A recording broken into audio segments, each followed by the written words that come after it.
Inter के बाद जब मैं ग्रेजुएशन में आया और कहाँ आया, खुशहालपुर में। और खैर इसका ये असर रहा कि एनएसएस के जो कैंप लगते थे वो हमारे गांव में, पहली बार हमारे गांव में ही लगा था इचौरिया में। तो मुझे थोड़ा वो देखने को सुनने को मिलता था, मेरी भी समझ में नहीं आता कि है क्या आखिर। खैर धीरे धीरे समझ में आने लगा, अच्छा भी लगा। मेरे घर के भी कई लोग इसमें शामिल हैं। और जब मैं यहाँ आया तो मैंने सबसे पहले कहा कि एडमिशन हो गया मेरा, और सबसे पहले मैंने ये कहा कि मैं एनएसएस हूँ, उसको ठीक से जाना। और सबसे पहले मेरे सत्र का सबसे पहला फॉर्म मैंने ही भरा था। ये सर बैठे हैं तो पूछने लगे कहाँ से सीखे हो, क्या है, तमाम चीज़ें पूछे कि तुमको इतनी जल्दी क्यों एनएसएस लेने की। तो मैंने बताया कि मुझे अच्छा लगता है, मैं देखता हूँ अपने गांव में, मेरा गांव में कैंप लगा था।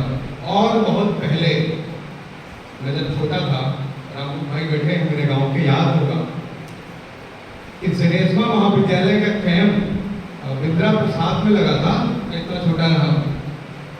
वहाँ के बच्चे भी मेरे गांव आए थे और उस समय कार्यक्रम अधिकारी शायद महागुरु बंसी जी थे। वो छवि जब मैं एनएसएस को देखा तब बनी कि अच्छा तो एनएसएस था, इसलिए मेरे गांव आए थे सब लोग जागरूक करने के लिए। तमाम चीजें आज बाराबंकी में जो एनएसएस है उसमें बड़ा योगदान महागुरु डॉक्टर भगवान बंसी जी का भी है। मैं उनको भी आज नमन करता हूँ। और एक छोटा सा सुझाव है आप सबके लिए कि कार्यक्रम, विशेष तौर से कार्यक्रम जब एनएसएस की शुरुआत की जाए कोई कार्यक्रम की, तो उसमें संविधान की प्रस्तावना को जरूर से जरूर शामिल किया जाए, क्योंकि आपका लक्ष्य भी इसी कहता है ज्ञान को प्रचार देना है, विज्ञान को प्रचार देना है। आप न जाने किन चीज़ों में भटके रहते हैं, तो वो आप तर्कसम्मत बातों को रखिए। इसलिए मैं कहता हूँ कि संविधान की प्रस्तावना को जरूर से जरूर अपने हर कार्यक्रम में शामिल करने की कोशिश करें। मैं तो ये चाहता हूँ, गुरुजी भी अक्सर कहते हैं कि स्वागत गीत ना हो ज़्यादा अच्छी बात है, और सरस्वती जी का जो माल्यार्पण हो, दीप प्रज्वलन हो, उसी समय सरस्वती वंदना हो जाए, तो हो सकता है 10 मिनट का समय और अच्छा बच जाए और जो वक्ता है वो अच्छे से आपको और समझा सके, अच्छे से और अच्छी बातें आपको बता सके। अभी बिटिया ने कुछ पढ़ा, वो शेरो शायरी थी गीत के बाद कि कर्म लिखे भगवान। ये सब पुराने एनएसएस के छात्र हैं और ये कहते हैं तो मुझे दर्द होता है कि उनके कर्म आज भी भगवान ही लिख रहे हैं। बदल तो बेटा ये लाइनें, कर्म तुमको ही अपने लिखना है, खुद को बनाना है, खुद को संवारना है।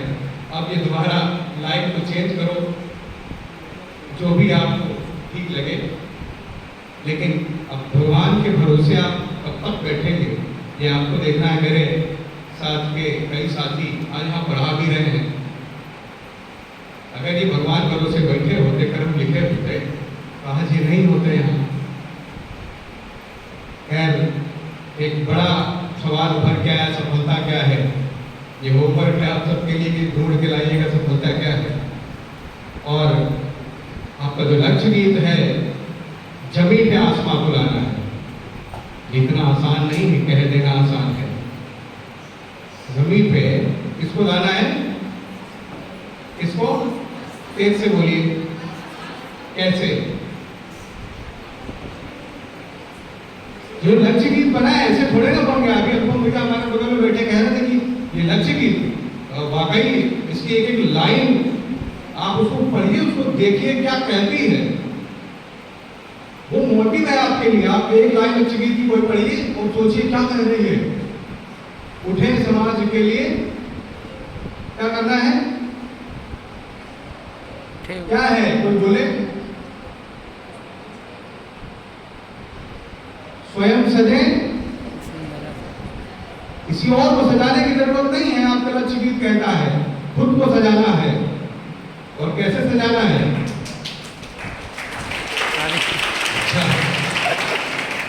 ठीक बोल रहा हूँ इसका। खुद को सजाने के लिए बताइए कैसे सजाएंगे? अच्छे कपड़े पहन के?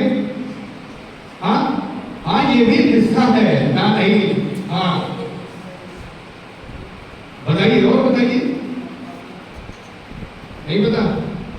खैर अच्छी बात है, पाला पड़ता रहेगा कि एनएसएस लेने जा रहे हो, तो हम लोग लौट लौट के आएंगे, जाने वाले नहीं हैं। और अभी नहीं, जीवन भर लौट लौट के आएंगे हम लोग, जब तक रहेंगे। इसलिए एक लाइन आप सबके लिए कहनी है कि अपने किरदार से महकता है इंसान, चरित्र पवित्र करने का कोई युक्त नहीं आता। और ये चरित्र और खुद को सजाने और संवारने के लिए राष्ट्रीय सेवा योजना से अच्छा मुझे इस देश में कोई प्लेटफॉर्म नहीं लगता। ये सच है। सामने बैठे प्रदीप भाई हैं, वो साथ ही पढ़ते थे, और भी कई लोग हैं जो एनएसएस से निकले। मैंने देखा ना कि और खुशहालपुर में एनएसएस की कुछ और ही बात है। अभी खैर कई कॉलेजों में मैंने देखा भी है, और जो खुशहालपुर में जो एनएसएस है वो वाकई में एनएसएस है। क्यों? क्योंकि ऐसे गुरु भी हमारे सामने हैं। ये मत समझिएगा कि मैं आज जो पढ़ा हूं इसलिए तारीफ कर रहा हूं, नहीं। मैंने देखा है कई विद्यालयों में, और आपके हर एक बुलावे पर आदरणीय गुरुवर प्रदीप सारंग जी आ जाते हैं। और सर एक बात मैं कहना चाह रहा हूँ, सर को आज तक नहीं बताई, लेकिन मैं आज बता रहा हूँ कि जब यहाँ पे पीआरडी परेड की ट्रेनिंग चल रही थी सर, हम लोग याद है, रूम नंबर 6 था, लास्ट में था ना, वहाँ बिल्डिंग में, यही पढ़ा हूँ सबसे अंदर। वहाँ पे हम लोग बैठे थे और परेड हुई, तो सर ने मुझे फेल कर दिया था। आप आए थे उस ट्रेनिंग में, सर ने बुलाया था कि तुम नहीं कर पाओगे। मुझे इतनी झुल्लाहट पैदा हुई मेरे अंदर, और उन्होंने कहा ठीक है, परेड से तो काम चल जाएगा, तुम्हारा हो जाएगा, और विशेष क्वालिटी तुम बताओ। तो एक नाटक की लाइन सर ने कहा था कि बोल के बताओ, मैं उसी स्वर में बोला और बहुत तेजी के साथ बोला।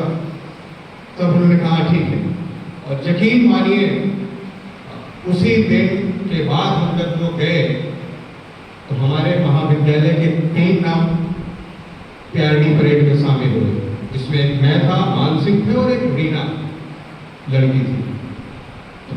आप देखिए कि क्या बदलाव है, जिसको ऐसे गुरु मिल जाए। मैं तो मैं आपको धन्य मानता हूं कि हमको ऐसे गुरु मिल रहे हैं। तमाम लोग अछूते हैं, अभागे हैं, लेकिन इस बाराबंकी जिले को, जो बाराबंकी जिला एक जमाने में राष्ट्रीय युवा पुरस्कार विजेता हो जाता है एनएसएस के बल पे,